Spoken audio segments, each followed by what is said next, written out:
ನಮಸ್ತೆ ಎಲ್ರಿಗೂ, ಹೇಗಿದ್ದೀರಾ? ಇವತ್ತಿನ ವಿಡಿಯೋದಲ್ಲಿ ಶಾವಿಗೆ ಉಪ್ಪಿಟ್ಟು ಮಾಡಿರುವಂಥ ವಿಡಿಯೋನ ನಿಮ್ಮ ಜೊತೆ ಶೇರ್ ಮಾಡ್ತಿದ್ದೀನಿ. ಇಲ್ಲಿ ನಾನು ತರಕಾರಿನ ಹಾಕಿ ಮಾಡ್ತಿರೋದ್ರಿಂದ ಅದಕ್ಕೆ ಹಸಿ ಬಟಾಣಿ ಮತ್ತು ಕ್ಯಾರೆಟು ಬೀನ್ಸ್ನ ಸಣ್ಣದಾಗಿ ಹಚ್ಚಿಟ್ಕೊಂಡಿದ್ದೀನಿ. ಹಾಗೆ ಒಂದು ದೊಡ್ಡ ಸೈಜ್ ಈರುಳ್ಳಿನ ಸಣ್ಣದಾಗಿ ಹಚ್ಕೊಂಡಿದ್ದೀನಿ. ಹಾಗೆ 4 ಮೆಣಸಿನ್ಕಾಯಿ, ಹಾಗೆ ಸ್ವಲ್ಪ ಕೊತ್ತಂಬರಿ ಸೊಪ್ಪು, ಕರಿಬೇವಿನ ಸೊಪ್ಪು ಎಲ್ಲ ತೊಗೊಂಡಿದ್ದೀನಿ. ಹಾಗೆ ಕಡಲೆಬೇಳೆ ಕೂಡ ತೊಗೊಂಡಿದ್ದೀನಿ. ಇಲ್ಲಿ ನಾನು ಒಂದು ಪಾತ್ರೆನ ತೊಗೊಂಡು ಆ ಪಾತ್ರೆಗೆ ಶಾವಿಗೆಯನ್ನು ಹಾಕ್ಕೊಳ್ತಿದ್ದೀನಿ. ಇಲ್ಲಿ ನಾನು ಉಪಯೋಗಿಸ್ತಾ ಇರುವಂಥ ಶಾವಿಗೆ ಬಂದು ಅನಿಲ್ ಶಾವಿಗೆ. ಅದನ್ನು ನಾನು ಒಂದು ಬೌಲಿಗೆ ಹಾಕ್ಕೊಳ್ತಾ ಇದ್ದೀನಿ. ಈಗ ನಾನು ಮಾಡ್ತಿರುವಂಥ ಅಳತೆ ಏನಿದೆ ಅದು 3ರಿಂದ 4 ಜನ ಬೆಳಗಿನ ತಿಂಡಿಗೆ ನಾವು ಶಾವಿಗೆ ಉಪ್ಪಿಟ್ಟನ್ನ ಮಾಡ್ಕೊಂಡು ತಿನ್ಬೋದು. ಆ ಅಳತೆಯಲ್ಲಿ ಮಾಡ್ತಿದ್ದೀನಿ. ಹಾಗಾಗಿ ಇದರಲ್ಲಿ ನಾನು ಒಂದು ಬೌಲಷ್ಟು ನಾನು ಹಾಕ್ಕೊಂಡೆ ಅಂತ ಹೇಳಿದ್ರೆ 3ರಿಂದ 4 ಜನ ನಾವು ಇದನ್ನು ಆರಾಮಾಗಿ ಬೆಳಗಿನ ತಿಂಡಿ ಮುಗಿಸ್ಕೋಬೋದು.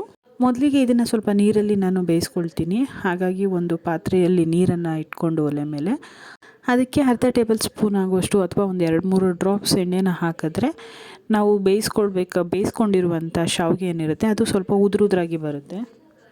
ಈಗ ನೀರು ಸ್ವಲ್ಪ ಕಾದಿದೆ. ನೀರು ಕಾದಿದ ತಕ್ಷಣ ನಾನು ಅದಕ್ಕೆ ಮೊದಲೇ ತೊಗೊಂಡಿರುವಂತಹ ಒಂದು ಬೌಲ್ ಶಾವಿಗೆನ ಅದಕ್ಕೆ ಹಾಕ್ಕೊಳ್ತಾ ಇದ್ದೀನಿ. ಅದನ್ನು ಹಾಕಿ ಚೆನ್ನಾಗಿ ಬೇಯಿಸಬಾರ್ದು. ಅದು ಒಂದೇ ಒಂದು ಕುದಿ ಬಂದರೆ ಸಾಕು, ಆಫ್ ಮಾಡಬೇಕು. ಇಲ್ಲ ಅಂತ ಹೇಳಿದ್ರೆ ಶಾವಿಗೆ ತುಂಬಾ ಬೆಂದುಬಿಡುತ್ತೆ. ಹಾಗಾಗಿ ನಾನು ಅದನ್ನು ಜಸ್ಟು ಒಂದೇ ಒಂದು ಮಳೆ ಬರೋ ತನಕ ಮಾತ್ರ ನಾನು ಅದನ್ನು ಬೇಯಿಸ್ಕೊಳ್ತೀನಿ. ಹಾಗೆ ಇದು ಬೇಯಬೇಕಾದ್ರೇ ನಾನು ಅರ್ಧ ಸ್ಪೂನು ಉಪ್ಪನ್ನು ಆ್ಯಡ್ ಮಾಡ್ತಿದ್ದೀನಿ. ಉಪ್ಪಾಕಿ ಸ್ವಲ್ಪ ಒಂದು ಕುದಿಸ್ಕೊಂಡ್ರೆ ಶಾವಿಗೆ ಸ್ವಲ್ಪ ರುಚಿ ಚೆನ್ನಾಗಿ ಬರುತ್ತೆ ಅಂತ ಹೇಳ್ಬಿಟ್ಟು ನಾನು ನೀರು ಕುದಿಬೇಕಾದ್ರೇ ಅದಕ್ಕೆ ಒಂದು ಅರ್ಧ ಸ್ಪೂನು ಉಪ್ಪನ್ನು ಹಾಕ್ಬಿಡ್ತೀನಿ.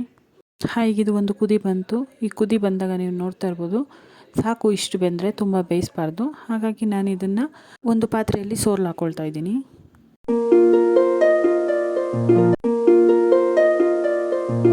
ಈ ರೀತಿ ಸೋರ್ಲು ಹಾಕಿದ್ಮೇಲೆ ನಾವು ತಣ್ಣೀರನ್ನು ಹಾಕಬೇಕಾಗುತ್ತೆ. ತಣ್ಣಗಿರುವಂಥ ನೀರನ್ನು ನಾವು ತಗೊಂಡು ಅದನ್ನು ಹಾಕಿ ಅದ್ರ ಮೇಲೆ ಸ್ವಲ್ಪ ತಣ್ಣಗಿರೋ ನೀರನ್ನ ಹಾಕಿಬಿಡಬೇಕು. ಬಿಸಿ ಇದ್ದಾಗಲೇ ನಾವು ಬಿಸಿ ಸೋರ್ಲು ಹಾಕ್ದಾಗ್ಲೇ ನಾನು ಇದಕ್ಕೆ ತಣ್ಣೀರನ್ನು ಹಾಕಿಬಿಡ್ತೀನಿ.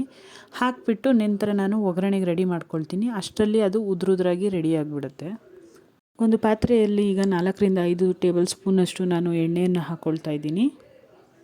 ಎಣ್ಣೆ ಕಾದ ನಂತರ ನಾನು ಇದಕ್ಕೆ ಒಂದು ಅರ್ಧ ಚಮಚದಷ್ಟು ಸಾಸಿವೆಯನ್ನು ಹಾಕ್ತಿದ್ದೀನಿ.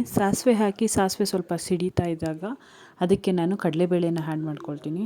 ಈಗ ಕಡಲೆಬೇಳೆ ಸ್ವಲ್ಪ ಕಲರ್ ಚೇಂಜ್ ಆಗೋ ತನಕ ಮಾತ್ರ ಫ್ರೈ ಮಾಡಬೇಕು. ಇಲ್ಲ ಅಂತ ಹೇಳಿದ್ರೆ ಸ್ವಲ್ಪ ಸೀದೋಗ್ಬಿಟ್ರೆ ಟೇಸ್ಟ್ ಹೋಗ್ಬಿಡ್ತದೆ. ಹಾಗಾಗಿ ಇದು ಬಣ್ಣ ಚೇಂಜ್ ಆಗೋ ತನಕ ಸ್ವಲ್ಪ ಎಣ್ಣೆಯಲ್ಲಿ ಕರ್ಕೋಬೇಕು. ಕರೆದಾದ ನಂತರ ಇದಕ್ಕೆ ನಾವು ಹಚ್ಚಿಟ್ಕೊಂಡಿರೋಂಥ ಈರುಳ್ಳಿನ ಹಾಕೋಬೇಕಾಗುತ್ತೆ.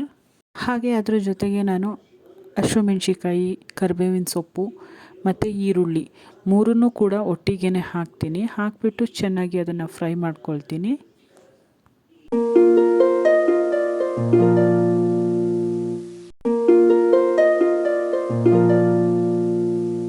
ನಾವು ಈರುಳ್ಳಿ ಹಾಕಿದಾಗ್ಲೇ ಸ್ವಲ್ಪ ಉಪ್ಪನ್ನು ಹಾಕೊಂಡ್ಬಿಟ್ರೆ ಈರುಳ್ಳಿ ಕೂಡ ಬೇಗ ಬೇಯ್ಬಿಡುತ್ತೆ.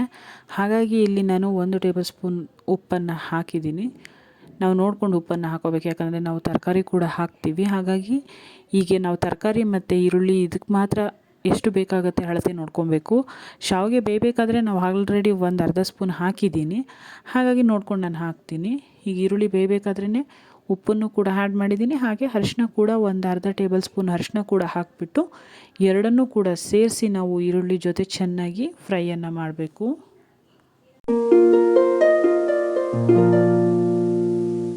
ಈರುಳ್ಳಿ ತುಂಬ ಚೆನ್ನಾಗಿ ಬೆಂದಿದೆ. ಈಗ ಇದಕ್ಕೆ ನಾನು ತರಕಾರಿಗಳನ್ನ ಆ್ಯಡ್ ಮಾಡ್ತಿದ್ದೀನಿ. ತರಕಾರಿ ಅಂದರೆ ನಾನು ತೊಗೊಂಡಿರೋದಿಲ್ಲಿ ಬೀನ್ಸು ಮತ್ತು ಕ್ಯಾರೆಟ್ ಅಷ್ಟೇ. ಅದ್ರ ಜೊತೆಗೆ ಹಸಿರು ಬಟಾಣಿನ ತೊಗೊಂಡಿದ್ದೀನಿ. ಈಗ ತರಕಾರಿ ಎಲ್ಲ ಹಾಕ್ಕೊಂಡು ಹಾಗೆಯೇ ಈರುಳ್ಳಿ ಜೊತೆ ಚೆನ್ನಾಗಿ ಫ್ರೈ ಮಾಡಬೇಕು. ಈಗ ಚೆನ್ನಾಗಿ ಫ್ರೈ ಮಾಡ್ಕೊಳ್ಳೋಣ ಅದನ್ನು. ಈಗ ಇದಕ್ಕೆ ನಾನು ಅರ್ಧ ಲೋಟ ಅಷ್ಟು ನೀರನ್ನು ಹಾಕ್ತಿದ್ದೀನಿ. ಯಾಕೆ ಅಂದರೆ ತರಕಾರಿ ಎಲ್ಲ ಚೆನ್ನಾಗಿ ಬೇಯಬೇಕು.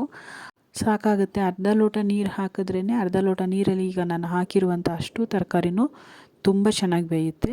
5ರಿಂದ 10 ನಿಮಿಷ ನಾವು ಈ ತರಕಾರಿಗಳನ್ನೆಲ್ಲ ಚೆನ್ನಾಗಿ ಬೇಯಿಸ್ಕೊಂಡ್ಬಿಟ್ರೆ ಆನಂತರ ನಾವು ಅದಕ್ಕೆ ಕೊನೆಯದಲ್ಲಿ ಏನು ಶಾವಿಗೆ ಇದೆಯಲ್ಲ ಅದನ್ನು ನಾವು ಆ್ಯಡ್ ಮಾಡ್ಕೋಬೋದು.